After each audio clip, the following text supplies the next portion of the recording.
Hey everyone, welcome back to Data and Donuts. My name is Aaron. I'm here with my friends and colleagues, Stephanie and Katheryn. Today we're going to talk a little bit about esports and higher education. But before we get to our conversation today, I would like Stephanie and Katheryn to introduce themselves. Hi, my name's Stephanie. I'm a full-time English instructor here at Coastline, and I'm also the co-advisor for our esports club. Hi, I'm Katheryn, and I'm the co-advisor with Stephanie, of course, for the Esports Club at Coastline Community College. My background is I'm a former high school teacher, and that's how I fell into esports. Awesome. If both of you bring a really cool background and just experience, which we'll hopefully get into today, and which really opens up to our first question. What is esports? Okay, so Katheryn and I have talked about this, and we've come up with one definition that we're using.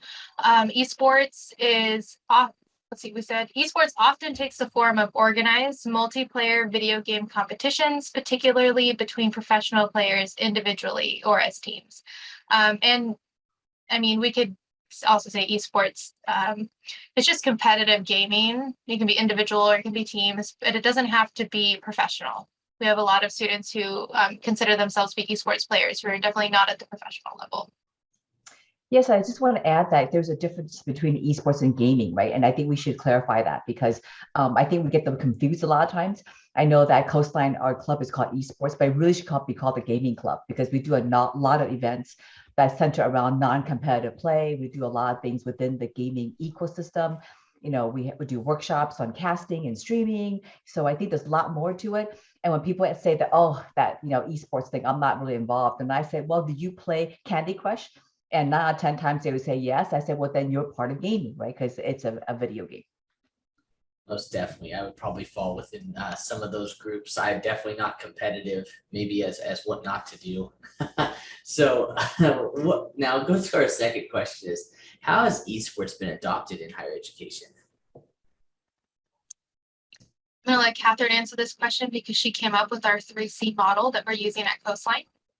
Oh, thank you. The 3C model is it's club, competitive play, and curriculum. And I think with colleges, it depends on what college we're talking about. But there are like over 200 colleges now with the esports program, and it's growing by the day. I think there's like 175 colleges that offer scholarships. And so it's the landscape is changing, and those colleges range from just having a club or having a club and a competitive varsity team. And then those that are really the 3Cs, which is having a club, a competitive team, and also doing curriculum, which is something that we're doing here at Coastline that Stephanie's heading, developing curriculum specifically for esports.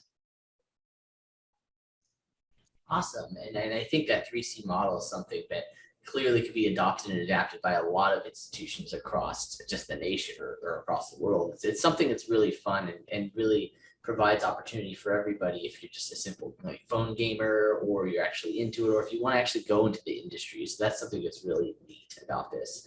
So another really technical question, what are your favorite games?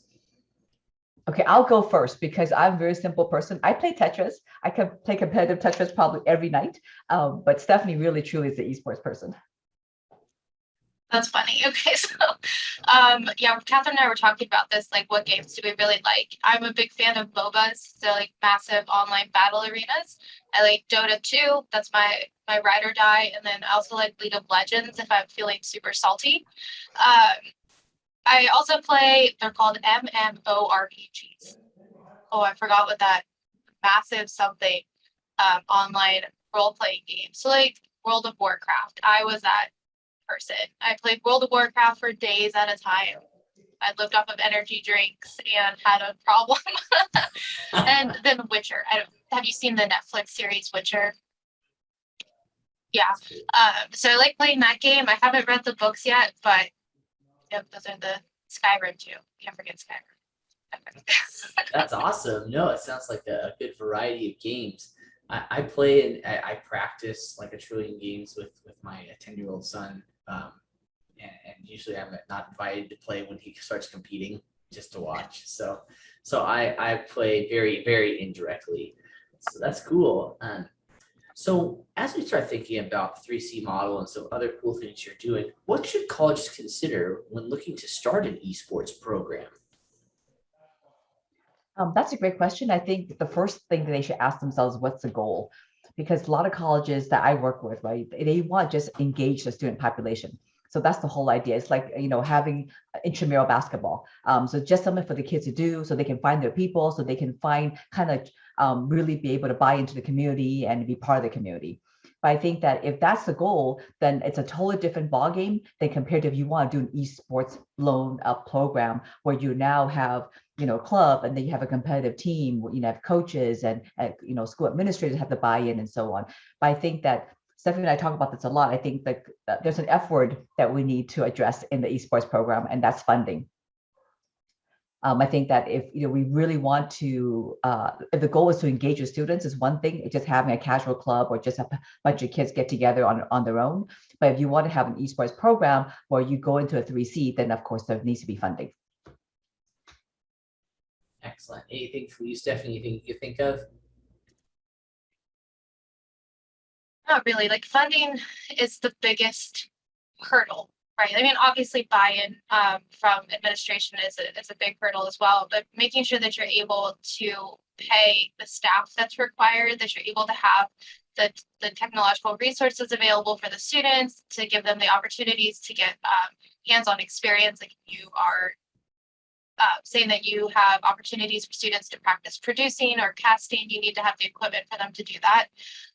And something else is having a server that works. We have one that works, but like having something that's separate that can host just the esports technology and streaming requirements. So yeah, funding. So That's cool. the big So thing.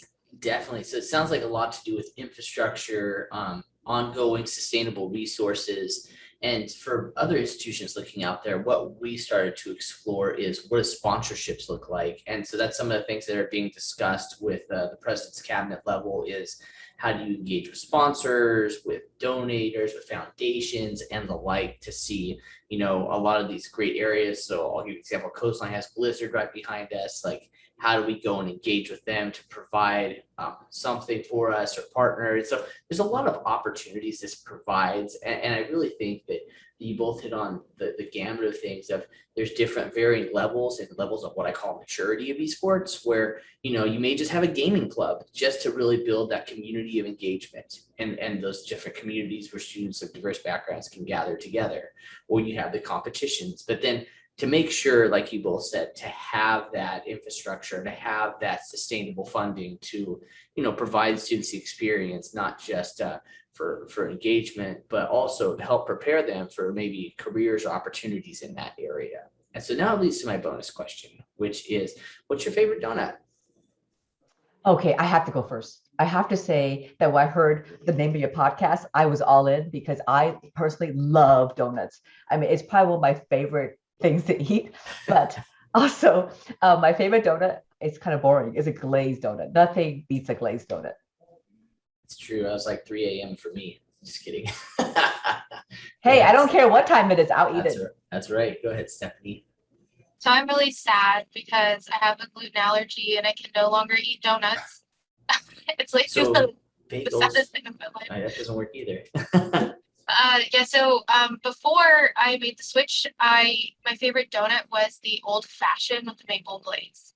That is a really good choice. Excellent. Well, thank you so much for the conversation today. I think we really touched on esports and gave some surface level understanding. And as Coastline matures, I'd like to meet with you again to really highlight and maybe show off some of the cool things we're doing. So thank you so much today. Thank you everybody for watching. Please hit the subscribe button and I'll talk to you all later.